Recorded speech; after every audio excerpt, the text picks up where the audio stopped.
Buenos días a todos. Primero que quisiera agradecer al Colegio Mexicano por su invitación. Es un gran placer participar a este congreso y felicitaciones por la organización de este congreso en condiciones muy difíciles. Y espero su indulgencia por mi castellano. Muchas gracias. El tema hoy es la prostatectomía radical después de violencia activa, implicaciones pronósticas. Es un tema que voy a desarrollar en nombre también de la Asociación Europea de Urología y de mi institución. Hay algunos puntos a discutir. Primero punto son las principales áreas y criterios de selección de pacientes en violencia activa ahora en 2021. Después vamos a hablar un poquito de los factores que se puede justificar un cambio de violencia activa hasta una prostatectomía radical. Después vamos a ver los resultados oncológicos de la cirugía después de violencia activa, pues los resultados funcionales y al final el futuro y las principales perspectivas para optimizar la violencia activa y los resultados de la cirugía después de la violencia activa. ¿Cuáles son ahora las principales series de violencia activa?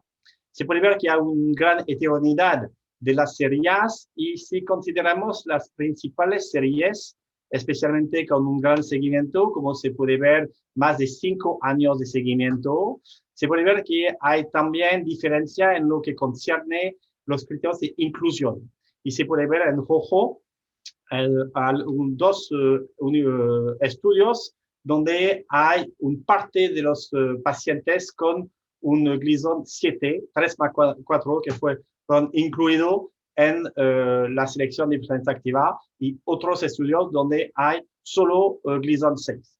Y se puede ver a la derecha del gráfico la sobrevida y sin tratamiento, los pacientes que son libres de tratamiento a 5, 10 o 15 años. Y se puede ver que la tasa es casi muy importante y también por el grupo de pacientes que tiene un Gleason 3+4.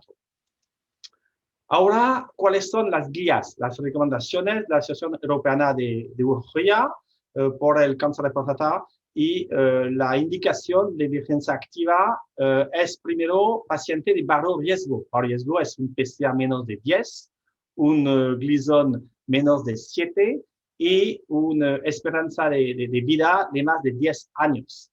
Hay también que subrayar que los pacientes con una lesión histología de intraductal o cribiforme se debe ser excluido de la violencia activa. Hay también que subrayar el punto de la importancia más esencial de la resonancia magnética antes y para confirmar el diagnóstico de bajo riesgo. Hay también que insistir y subrayar el punto de la información y que hay que ayudar al paciente para elegir y decirle claramente los beneficios y los riesgos de violencia activa.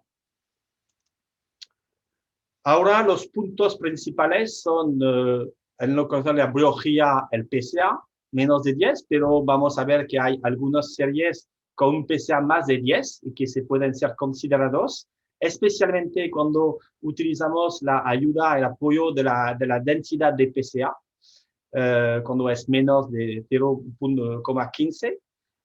La histología hay siempre que utilizar cuando es posible, cuando tenemos el acceso a la resonancia magnética, de utilizar la resonancia magnética para hacer las biopsias dirigidas. Hay que seleccionar seguro los ISUP 1, pero también será posible de seleccionar en casos muy seleccionados el grupo 2 favorable, pero no ISUP 3. No incluir intraductal o cribiforme y no hay un acuerdo ahora en lo que concerne el número de tacos para el cambio de tratamiento. Importante la clínica de imagen, no hay que incluir ahora paciente con una lesión extracapsular clínica o en la resonancia magnética en la media imagen. 2 puntos también, hay que repetir la biopsia si hay un cambio significativo en la imagen, el tacto rectal o el PSA, y también hay que considerar el contexto psicológico, que es muy importante, el contexto de la familia y de la esposa y del paciente para aceptar o no una violencia activa. Puntos a discutir, los factores que pueden justificar un cambio de glicemia activa hasta un tratamiento radical como la cirugía de prostatectomía radical. El metaanálisis de 26 estudios, criterios de selección, en sub 1 y en algunos casos y sub 2, se puede ver que el PSA inicial, el estadio clínica y un aumento de score de Gleason, se puede tener un aumento de tasa de cambio de tratamiento. Pero lo que es interesante es, con más detalle, de ver que 30% de los pacientes en glicemia activa recibieron un tratamiento, pero por razones diferentes. Casi 40% por la reclasificación de Gleason, casi 30% por el cambio de PSA, incluido un cambio del tiempo de doble de PSA, y 20% por la elección del paciente o la ansiedad. Un punto muy importante que hay que subrayar es que en este estudio y esos estudios, en metaanálisis, no hay siempre una utilización de la resonancia magnética. Es una limitación de este estudio. ¿Qué factores de progresión? En nuestro estudio metaanálisis fueron especialmente la densidad de PSA, una vez más, 2 o más tacos políticos y también la raza fueron predictores de progresión. Y en este estudio, la edad, los niveles de PSA o de no se asociaron con un mayor riesgo de progresión histológica. Este papel de Peter Alves es muy interesante para subrayar la importancia de la resonancia magnética para evitar, cuando es posible, innecesarias biopsias en el seguimiento. Se puede ver más de 200 pacientes con una resonancia magnética con fusión, selección de pacientes con bajo grado, bajo riesgo, y el objetivo fue de definir pacientes con un aumento de score de Gleason, Gleason 7 o más en las biopsias, y con un control y de considerar también el control de resonancia magnética. Y se puede ver que cuando consideramos el PIRAT en la imagen y también el riesgo, el nivel de densidad, se puede ver con un PIRAT menos de 3, máximo de 3. Y cuando hay una densidad del PSA menos de 0.15, se asociaron con un aumento, no se asociaron con aumento de Gleason y con progresión. Y así es importante que subrayar este punto. La diferencia entre biopsia sistemática con ultrasonografía y versus la biopsia dirigida y sistemática con la resonancia magnética y cuando es posible con la fusión de imagen. Se puede ver este estudio prospectivo randomizado multicéntrico y con un seguimiento de al menos 2 años y casi 300 de pacientes, un grupo sin resonancia magnética y un grupo de biopsia sistemática más dirigida con la resonancia magnética. Y se puede ver que con la utilización de la resonancia magnética hay menos fracasos de vigencia y menos pacientes que progresan a INUSO 2 o más. Luego de 2 años hay una reducción de 50% en la tasa de falla de vigencia activa en grupo de resonancia versus el grupo sin vigencia. Y este punto refuerza el valor de la resonancia magnética y de la biopsia dirigida en la selección y en el tratamiento para la vigencia activa. Otros puntos a discutir son los resultados oncológicos de la prostatectomía radical después de vigencia activa. Tenemos ahora algunos estudios con no siempre un largo plazo, pero tenemos un estudio con resultados oncológicos a largo plazo y un gran seguimiento. Es muy interesante este estudio de Gottman y de Suecia con por casi 500 pacientes en vigencia activa y una clasificación entre muy bajo riesgo y intermedio riesgo. Y casi todos los pacientes, especialmente al final del estudio, han tenido una resonancia magnética que es muy importante.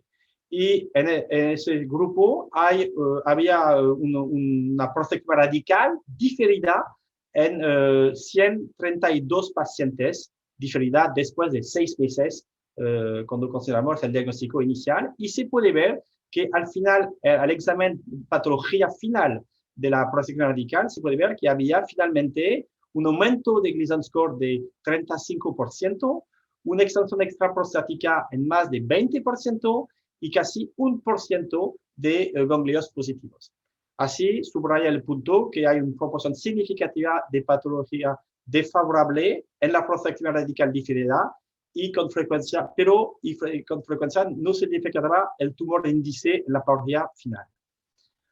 Otro estudio, pero es un poquito diferente, en lo que concerne la prostatectomía radical inmediata versus diferida, es un estudio del Hospital Princess Margaret y hay una comparación entre pacientes que han tenido un bajo riesgo y presencia activa y que fueron operados por una progresión histológica.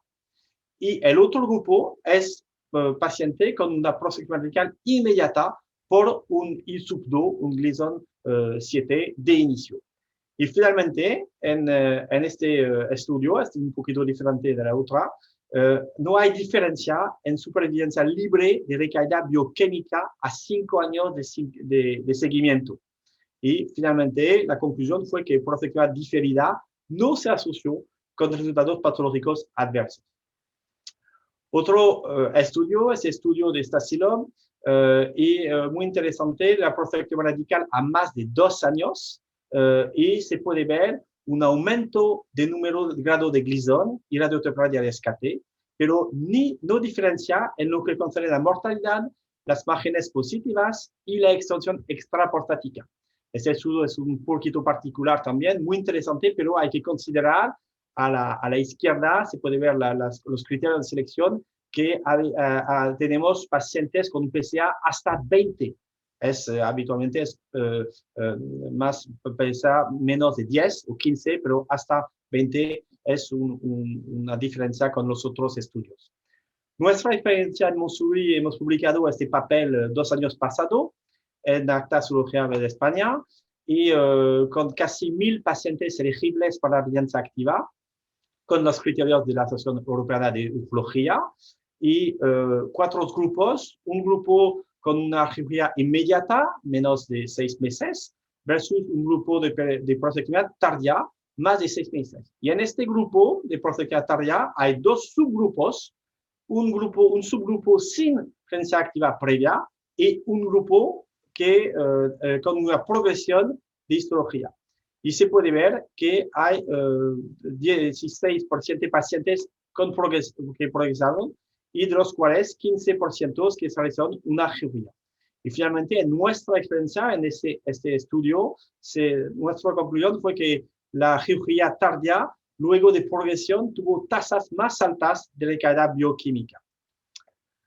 Otro estudio, 2 años pasados también, de la sobrevivencia libre de recurrencia en la cirugía luego de vigilancia activa. Este estudio es un estudio del Hospital de California, con casi 2.000 pacientes, incluido ISUP 1 o ISUP 2, y bajo riesgo u intermedio riesgo favorable. Y había un diagnóstico inicial con 3 grupos, ISUP 1, la mayoría, un ISUP 2, pero con un taco positivo, o Gleason ISUP 2 con al menos 2 tacos positivos. Y se puede ver que hay con el Gleason, el ISUP 2 con al menos 2 tacos positivos en la biopsias, es lógico, un aumento de riesgo de recurrencia, que es sinónimo de riesgo de recurrencia con el aumento del volumen tumoral. Otros puntos a discutir son, es muy importante, los resultados funcionales de la prostatectomía radical después de la vigilancia activa. Y se puede ver en lo que concerne primero la función eréctil. Si la pregunta es si se justifica la prostatectomía inmediata en jóvenes pacientes. Y se puede ver este estudio muy interesante, 3 años pasado, de casi 1.500 pacientes elegibles para la vigilancia activa, un estudio del Memorial Sloan Kettering Cancer Center en New York.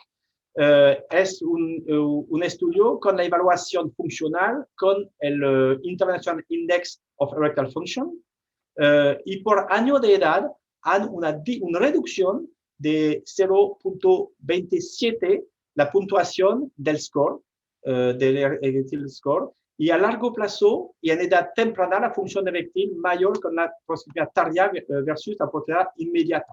Y así, la conclusión fue que la recuperación de la función eréctil después de la cirugía en jóvenes con elegible para vigencia activa, no justifica finalmente de una cirugía en bajo riesgo y finalmente los resultados fueron los mismos por paciente de 55 años o paciente de 60 años si hay una diferencia en el momento de la cirugía. Otro estudio en Rolgi es la recuperación de la función eréctil y sobre el papel del tiempo desde el diagnóstico al tratamiento en la función eréctil después de la cirugía.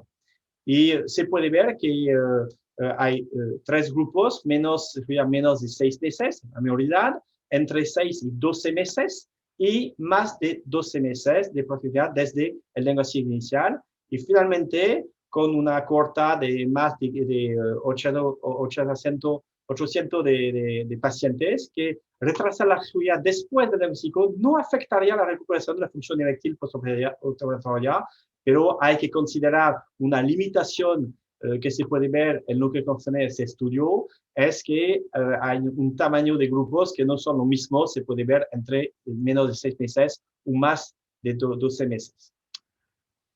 Más globalmente, los factores psicológicos para elegir entre la vigencia activa y la prospectiva radical, se puede ver aquí que de considerar el miedo a la metástasis es importante para el paciente y puede ser una razón para elegir un tratamiento radical versus una vigencia activa, porque hay una mayor preocupación por la salud en el futuro y así es porque hay que subrayar la importancia de la información de la vigencia activa, del riesgo y de la posibilidad, de la capacidad de tratar rápidamente en caso si es necesario.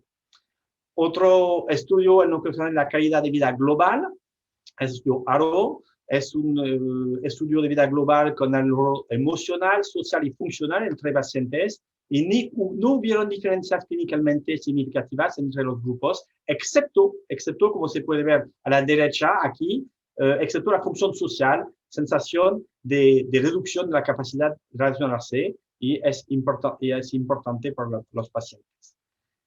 Y al final, en el futuro, cuáles son las perspectivas para aumentar y mejorar, optimizar la selección de los pacientes y mejorar los resultados de la cirugía después de vigencia activa, hay que utilizar en el futuro los biomarcadores. Se puede ver aquí una revisión sistemática y parece ahora que el Phi-score y 4K-score son mayor nivel de evidencia para predecir un cáncer más agresivo.